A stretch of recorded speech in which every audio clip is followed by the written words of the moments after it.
Hello everyone, welcome to my YouTube channel. Guys, कैसे हैं आप सभी लोग। मैं उम्मीद करती हूँ आप सभी लोग बहुत अच्छे हैं और आपकी उत्तराखंड एलटी की तैयारी भी बहुत ही बेहतरीन और बहुत ही शानदार ढंग से चल रही है। दोस्तों, जैसा कि आप जानते हैं, हम आपको इस चैनल पर उत्तराखंड एलटी एसएसटी की प्रिपरेशन करवा रहे हैं और लगातार चैनल पर वीडियोस आ रहे हैं। हिस्ट्री, ज्योग्राफी, पॉलिटी और इकोनॉमिक्स के वीडियोस आपको चैनल की प्लेलिस्ट में मिलेंगे और इस वीडियो के डिस्क्रिप्शन बॉक्स में भी आपको प्लेलिस्ट के लिंक मिलेंगे, तो आप वहां पर जाकर के सभी वीडियोस देख सकते हैं। साथ ही साथ दोस्तों, हम प्रीवियस ईयर के क्वेश्चन पेपर्स भी हम यहां पर डिस्कस कर रहे हैं। मैंने जैसे कि आपको बताया था कि हम प्रीवियस ईयर के क्वेश्चन पेपर भी आपके लिए लेकर के आते रहेंगे बीच बीच में, और टेस्ट सीरीज तो आपको मिलती रहेंगी। ठीक है, तो 2015 का जो एलटी का एसएसटी का एग्जाम हुआ था, इसके हम 2 वीडियोस लेकर के आ चुके हैं। 50 क्वेश्चन हमने पॉलिटी के डिस्कस किए हैं, 50 क्वेश्चन हमने ज्योग्राफी के भी कवर किए हैं। इसका वीडियो भी आ चुका है, यदि आपने नहीं देखा तो आप जाकर के उसको भी प्लेलिस्ट में देख सकते हैं। 2015 में जो एलटी का पेपर हुआ था, उसी में से आज हम हिस्ट्री के 50 महत्वपूर्ण प्रश्न डिस्कस करने वाले हैं। तो आज का ये वीडियो आपके लिए बहुत खास रहने वाला है दोस्तों, तो अभी से ही वीडियो को लाइक कर दें, चैनल पर नए हैं तो सब्सक्राइब कर दें और अपने दोस्तों को भी इस वीडियो को ज़्यादा से ज़्यादा शेयर करें ताकि उनको भी इस वीडियो का फायदा मिल सके। तो चलिए स्टार्ट करते हैं और देखते हैं कि किस तरह से क्वेश्चन 2015 में पूछे गए थे और क्वेश्चन का लेवल क्या था। देखिए, फर्स्ट क्वेश्चन है, दिल्ली का कौन सा सुल्तान अशोक स्तंभ दिल्ली लाया था। 4 ऑप्शन है आपके सामने, फिरोज शाह तुगलक, जलालुद्दीन खिलजी, मोहम्मद बिन तुगलक या फिर कुतुबुद्दीन ऐबक। कौन लेकर के आया था? फिरोज शाह तुगलक। ये अशोक के 2 स्तंभ लेकर के आया था दिल्ली, एक खिरजाबाद में जो टोपरा था उसको लेकर आया और मेरठ से भी लेकर के आया था। चलिए आगे बढ़ते हैं, अगला प्रश्न देखते हैं। पूर्ण स्वराज संकल्प को भारतीय राष्ट्रीय कांग्रेस लाहौर अधिवेशन में किसने प्रस्तुत करा था? बाल गंगाधर तिलक, जवाहरलाल नेहरू, महात्मा गांधी या सरदार पटेल। तो दोस्तों, यहाँ पे राइट आंसर जवाहरलाल नेहरू। और कब किया था जवाहरलाल नेहरू ने? 31 दिसंबर 1929 को। तो यहाँ पे हमारा आंसर बी सही रहेगा। अगला प्रश्न है हमारा, निम्नलिखित युग्मों में से कौन सा एक सुमेलित है? बाबर, तुजुके बाबरी, हुमायूं, हुमायूंनामा, शेरशाह, तारीखे शेरशाही, अकबर, तबकाते अकबरी। तो जैसा कि आप देख पा रहे हैं, हमारा यहाँ पर राइट आंसर हो जाएगा बी, हुमायूं, हुमायूंनामा। हुमायूंनामा की रचना किसने करी थी? इस पे भी क्वेश्चन बनता है, तो गुलबदन बेगम ने करी थी। अगला प्रश्न देखिए, निम्नलिखित में से किस महिला क्रांतिकारी ने दीक्षांत समारोह में अपनी उपाधि ग्रहण करते समय अंग्रेज गवर्नर कुलाधिपति पर गोली चलाई थी? शांति घोष, सुनिधि चौधरी, बीना दास, कल्पना दत्त जोशी। तो यहाँ पे हमारा राइट आंसर हो जाएगा बीना दास।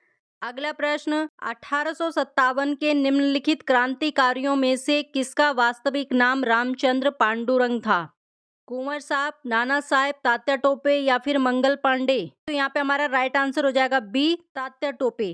तात्या टोपे का वास्तविक नाम रामचंद्र पांडुरंग था। अगला प्रश्न देखिए, इनकिलाब जिंदाबाद का नारा किससे संबंधित था? चंद्रशेखर आजाद, राम प्रसाद बिस्मिल, भगत सिंह या लाला हरदयाल। तो इनकिलाब जिंदाबाद का नारा किसने दिया था दोस्तों? भगत सिंह ने दिया था। चलिए अगला प्रश्न देखते हैं, बेरोजगारों के सहायतार्थ दिल्ली के निम्नलिखित सुल्तानों में से किसने रोजगार कार्यालय की स्थापना करी थी? बलबन ने, अलाउद्दीन खिलजी ने, मोहम्मद बिन तुगलक ने या फिर फिरोज शाह तुगलक ने। तो यहाँ पे अपना राइट आंसर रहेगा डी, फिरोज शाह तुगलक ने। अगला प्रश्न देखिए, किस धर्म को राष्ट्रकूटों का संरक्षण प्राप्त था? बौद्ध धर्म, जैन धर्म, शैव धर्म या शाक्त धर्म। तो राइट आंसर बौद्ध धर्म। बौद्ध धर्म को राष्ट्रकूटों का संरक्षण प्राप्त था। अगला प्रश्न, निम्नलिखित में से किसके पक्षधर नेहरू थे परंतु गांधी नहीं थे? सत्य, अहिंसा, अस्पृश्यता या फिर भारी औद्योगिकरण। तो दोस्तों, यहाँ पे डी आंसर हमारा बिल्कुल सही रहेगा। गांधी जी जो थे वो भारी औद्योगिकरण के पक्षधर नहीं थे। अगला प्रश्न है, आदि शंकराचार्य द्वारा स्थापित 4 मठ कहाँ स्थित हैं? तो आंसर रहेगा हमारे यहाँ पर सी, जोशीमठ, द्वारका, पुरी और श्रृंगेरी। अगला प्रश्न है, वस्त्रों के लिए कपास की खेती का आरंभ सबसे पहले कहाँ किया गया था? मिस्र में, मेसोपोटामिया में, मध्य अमेरिका में या फिर भारत में। तो दोस्तों, यहाँ पे अपना राइट आंसर डी हो जाएगा, भारत में। वस्त्रों के लिए कपास की खेती का आरंभ सबसे पहले भारत में किया गया था। अगला प्रश्न है, चाणक्य बचपन में किस नाम से जाने जाते थे? तो यहाँ पे अपना राइट आंसर है विष्णुगुप्त। चाणक्य के नाम से भी जाना जाता था, कौटिल्य के नाम से भी जाना जाता था, विष्णुगुप्त के नाम से भी इनको जाना जाता था। तो यहाँ पे अपना राइट आंसर हो जाएगा सी। अगला प्रश्न है, निम्नलिखित में से किस पाकिस्तानी नागरिक को भारत सरकार द्वारा भारत रत्न से सम्मानित किया गया? तो राइट आंसर खान अब्दुल गफ्फार खान। अगला प्रश्न, राज्य पुनर्गठन अधिनियम किस वर्ष भारतीय संसद के द्वारा पारित किया गया था? तो यहाँ पे अपना राइट आंसर हो जाएगा 1956 में। अगला प्रश्न है, निम्न युग्मों में से कौन सम्मिलित नहीं है? अपना उत्तर दिए गए कूट से चुनिए। British India society London, east India association Kolkata, national India association London, Indian association Mumbai. तो यहाँ पे अपना राइट आंसर हो जाएगा 2 और 4। ये पूछ रहा है निम्न युग्मों में से कौन सम्मिलित नहीं है। जो सम्मिलित नहीं है वो आपको बताना है। ईस्ट इंडिया एसोसिएशन, इसकी स्थापना लंदन में हुई थी 1866 में, ठीक है। और इंडियन एसोसिएशन, इसकी स्थापना कलकत्ता में हुई थी 1876 में। चलिए आगे बढ़ते हैं। अगला प्रश्न देखिए, सैडलर आयोग संबंधित था न्यायपालिका से, राज्य प्रशासन से, शिक्षा से, पुलिस प्रशासन से? सैडलर आयोग जो था वो शिक्षा से संबंधित था और बना कब था? 1917 में बना था। अगला प्रश्न, कांग्रेस के एक अधिवेशन में एक गवर्नर ने भाग लिया था। उक्त गवर्नर जनरल तथा अधिवेशन स्थल निम्न में से कौन सा है? तो दोस्तों यहाँ पे अपना राइट आंसर है बी, लॉर्ड विलिंगटन, मुंबई 1915। उस समय कांग्रेस अधिवेशन की अध्यक्षता कर रहे थे सर सत्येंद्र प्रसाद सिन्हा। अगला प्रश्न है, निम्न में से कौन वर्ष 1928 में इंडिपेंडेंस फॉर इंडिया लीग के गठन से संबंधित थे? तो यहाँ पे अपना आंसर हो जाएगा सी 1 और 2, जवाहरलाल नेहरू और सुभाष चंद्र बोस। और इंडिपेंडेंस फॉर इंडिया लीग के अध्यक्ष कौन थे? श्रीनिवास अयंगर। अगला प्रश्न है, एलिफेंटा के प्रसिद्ध सैल को काटकर बनाए गए मंदिरों का श्रेय किसको जाता है या किसको दिया जाता है? चालुक्यों को, चोलों को, पल्लवों को या राष्ट्रकूटों को? तो यहाँ पे अपना आंसर हो जाएगा डी, राष्ट्रकूटों को। अगला प्रश्न है, दिल्ली के किस सुल्तान के विषय में कहा गया कि उसने रक्त और लौह की नीति अपनाई थी? इल्तुतमिश, बलबन, जलालुद्दीन फिरोज खिलजी या फिर फिरोजशाह तुगलक? तो राइट आंसर हो जाएगा बी, बलबन। चलिए अगला प्रश्न देखिए, कौन भारत का वायसराय सबसे दीर्घ काल तक रहा? Lord Curzon, Lord Dufferin, Lord Hardinge या फिर लॉर्ड मेयो? तो इन सब में जो सबसे लंबा कार्यकाल था वो था लॉर्ड कर्जन का 7 साल। बाकी लोग, ये 5 साल रहा, ये 4 साल रहा, ये 5 साल रहा। अगला प्रश्न है, किस गवर्नर जनरल के समय भारतीय भाषा प्रसार अधिनियम समाप्त किया गया? ऑप्शन है Lord Ripon, Lord Lytton, Lord Curzon या लॉर्ड डफरिन।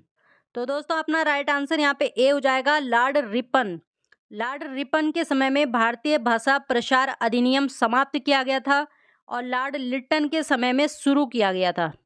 तो ये ध्यान रखना है आपको, कंफ्यूज मत होना। अगला प्रश्न देखो, निम्नलिखित में से कौन स्रोत मौर्यों के नगर प्रशासन का विस्तृत विवरण प्रस्तुत करता है? कौटिल्य का अर्थशास्त्र, मेगास्थनीज का इंडिका, वैशाखा दत्ती का मुद्रा राक्षस और अशोक का शिलालेख। अपना राइट आंसर यहाँ पे बी हो जाएगा, मेगास्थनीज का इंडिका। अगला प्रश्न है, किस मुगल सेना नायक के साथ शिवाजी ने पुरंदर की संधि पर हस्ताक्षर किए थे? तो यहाँ पे अपना राइट आंसर हो जाएगा जय सिंह। अगला प्रश्न, महात्मा गांधी ने प्रथम सत्याग्रह अभियान चलाया था? तो पहला जो सत्याग्रह अभियान गांधी जी ने चलाया था वो चंपारण में चलाया था 1917 में। अगला प्रश्न देखिए, निम्नलिखित में से कौन सही सुमेलित नहीं है? तो दोस्तों यहाँ पर ए वाला ऑप्शन जो है ये सुमेलित नहीं है, अनहैप्पी इंडिया बाल गंगाधर तिलक। ये बाल गंगाधर तिलक ने नहीं, लाला लाजपत राय ने लिखी है। तो यही हमारा यहाँ पे आंसर होगा। अगला प्रश्न देखिए, भारतीय राष्ट्रीय कांग्रेस से संबंधित निम्नलिखित घटनाओं को पढ़ें। भारतीय राष्ट्रीय कांग्रेस का कराची अधिवेशन 1931, राजगुरु को फांसी 23 मार्च 1931, गांधी इरविन समझौता 4 मार्च 1931। घटनाओं का सही कालानुक्रम नीचे दिए गए कूट से पता करें। तो यहाँ पे अपना राइट आंसर हो जाएगा ए, 3, 2, 1। पहले 4 मार्च 1931 गांधी इरविन समझौता होता है, फिर 23 मार्च 1931 को राजगुरु को फांसी दी गई और फिर भारतीय राष्ट्रीय कांग्रेस का कराची अधिवेशन 1931 में हुआ।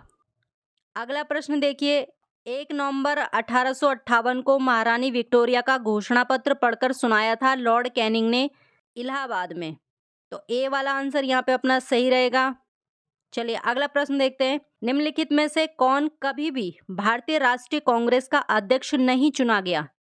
तो दोस्तों बाल गंगाधर तिलक को कभी भी भारतीय राष्ट्रीय कांग्रेस का अध्यक्ष नहीं चुना गया था, जबकि जेबी कृपलानी भी थे, अंबिका चरण मजूमदार भी थे और एनी बेसेंट भी थी। अगला प्रश्न, चौरी चौरा किस जनपद में स्थित है? बहुत बार पूछा जाता है ये क्वेश्चन। तो ये आपका गोरखपुर में है और गोरखपुर पड़ता है आपका उत्तर प्रदेश में। अगला प्रश्न है, वर्ष 1938 के भारतीय राष्ट्रीय कांग्रेस के हरिपुरा अधिवेशन की अध्यक्षता की थी? तो आंसर रहेगा आपका यहाँ पे सुभाष चंद्र बोस ने करी थी। चलिए अगला प्रश्न है, महात्मा गांधी का जीवनकार लुई फीसर था? तो ये था एक अमेरिकी पत्रकार। अगला प्रश्न देखिए, निम्नलिखित में से किस गोलमेज सम्मेलन में भारतीय राष्ट्रीय कांग्रेस के प्रतिनिधि ने प्रथम बार भाग लिया था? तो दोस्तों 3 सम्मेलन हुए थे, जिसमें से द्वितीय गोलमेज सम्मेलन 1931 में हुआ था और इसमें गांधी जी ने भाग लिया था। ठीक है। अगला प्रश्न है हमारा, अफगानिस्तान का बामियान प्रसिद्ध था? हिंदू मंदिर के कारण, हाथी दांत के काम हेतु, स्वर्ण सिक्कों के टंकण हेतु या बुद्ध प्रतिमा के लिए? तो डी वाला आंसर अपना यहाँ पे सही होगा, बुद्ध प्रतिमा के लिए। अगला प्रश्न है, निम्नलिखित में से कौन सी तिथि मुस्लिम लीग ने सीधी कार्यवाही दिवस हेतु सुनिश्चित करी थी? तो आंसर रहेगा अपना यहाँ पे 16 अगस्त 1946। अगला प्रश्न है हमारा, दिल्ली में उनके राजकीय प्रवेश के अवसर पर बम फेंका गया था? ऑप्शन है लॉर्ड कर्जन पर, लॉर्ड मिंटो पर, लॉर्ड मेयो पे या लॉर्ड हार्डिंग पे? लॉर्ड हार्डिंग पर। 23 दिसंबर 1912 दिल्ली में हार्डिंग पर रास बिहारी बोस ने बम फेंका था। ठीक है, यहाँ पे लिखा हुआ भी है, तो ध्यान रखना यहाँ पर डी वाला आंसर सही रहेगा। अगला प्रश्न देखो, अरविंद घोष ने लिखा था द डिवाइन लाइफ? ये बुक भी बहुत बार पूछी जाती है अरविंद घोष की। अगला प्रश्न है, मौर्य साम्राज्य का विभाजन 7 वर्गों में विशेष तौर पर उल्लेखित है? कौटिल्य के अर्थशास्त्र में।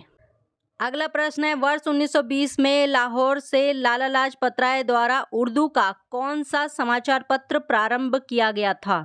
तो इसका नाम था वंदे मातरम। अगला प्रश्न है, किसने इंडिया इंडिपेंडेंट लीग की स्थापना करी थी?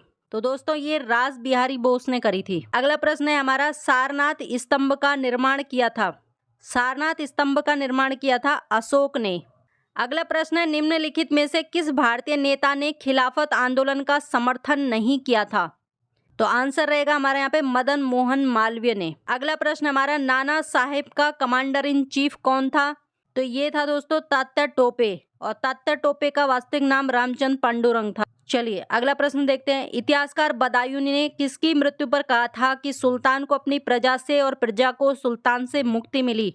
तो ये मोहम्मद बिन तुगलक के मरने पर बदायूनी ने बात कही थी। अगला प्रश्न, ऋग्वेद में उल्लेखित यव शब्द किस कृषि उत्पाद हेतु प्रयुक्त किया जाता है? तो जौ को कहा जाता है यव। अगला प्रश्न देखिए, अशोक का रुम्मीदेही स्तंभ संबंधित है? तो ये बुद्ध के जन्म से संबंधित है। अगला प्रश्न, निम्नलिखित में से कौन एक कनिष्क के दरबार से संबंधित नहीं था? तो कनिष्क के दरबार से संबंधित नहीं थे पतंजलि। अगला प्रश्न, एलोरा के प्रसिद्ध कैलाश मंदिर के निर्माण से कौन सा शासक वंश संबंधित रहा है? तो दोस्तों ये राष्ट्रकूट वंश जो है ये कैलाश मंदिर के निर्माण से संबंधित रहा है। अगला प्रश्न है, किस वंश के शासकों ने सबसे अधिक समय तक भारत देश में राज्य किया है? खिलजी वंश, लोधी वंश, दास वंश या तुगलक वंश? तो आंसर रहेगा यहाँ पे गुलाम वंश या फिर दास वंश। 84 साल इन्होंने यहाँ पे शासन किया है। अगला और लास्ट प्रश्न है, निम्न में से कौन सा स्थान सातवाहनों की राजधानी था? तो सातवाहनों की राजधानी था प्रतिष्ठ। दोस्तों ये 2015 का LTSST का पेपर है, पुराना पेपर, जिसमें ये हिस्ट्री के आज हमने 50 क्वेश्चन कंप्लीट किए हैं।